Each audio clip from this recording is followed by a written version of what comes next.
Before we begin today's episode, I just want to say that this year, for the second year anniversary thing of Create Ball, I'm making a Q&A. Last year I read comments, so I figured that a natural progression would be to answer questions. But of course, I need questions if I want to answer them, which is why I'm telling you guys now. Since I have a very small following, I figured I might as well give you guys a couple months to ask me questions, so I might actually have enough by August. Anyway, let's begin. Hello one and all, welcome back to Create Ball, where today's episode is another themeless or random stories video, whatever you want to call it. Not because I don't have anything to make a video about this week, but just because I have a lot of these random stories piling up, and I need to make a video with them eventually, so now's as good a time as any.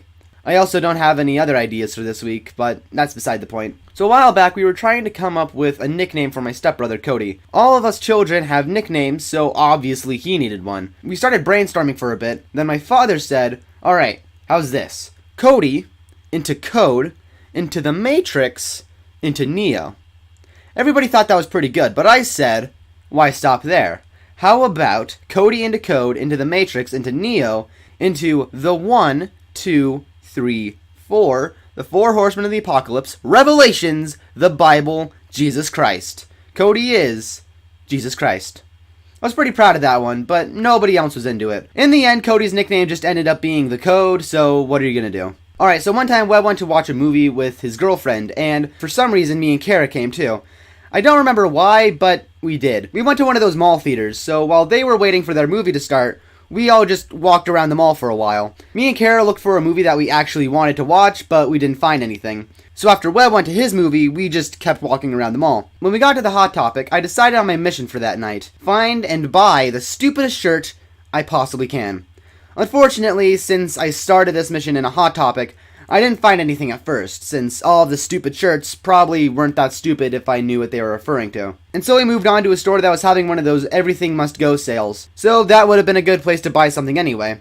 I combed through the store when I finally found it. A shirt so stupid that amongst all the empty shelves, it still had a stockpile of counterparts hanging up. It seemed that nobody had bought any of them during a sale that everything was being sold. It was perfect. It was a shirt of the Pac-Man ghosts walking across the street. You might be thinking, that shirt isn't that stupid. Well, you know what? You're not that stupid. Near the end of this last school year, me and Danksters found this website called randomword.com, where you would, this is going to surprise you, so get ready, find random words. And these weren't your everyday boring words, no. We found words like epipoean, or befitting an epic poem, and utricide, or one who stabs inflated skin vessels instead of killing someone.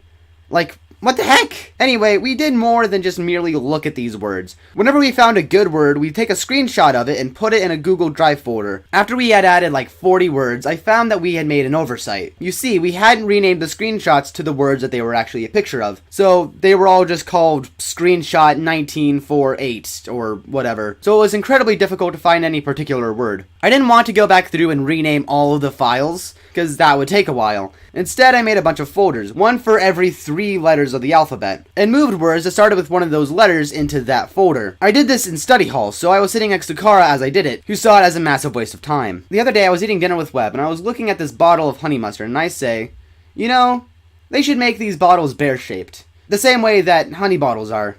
Yeah, but really, it should be a beaver, since it's beaver brand honey mustard, not sponsored. You know what we should do? We should become the CEO of the company, so we can change the shape of the bottles to whatever we want. But why should we stop there? Why not make every food container look like a correlating animal?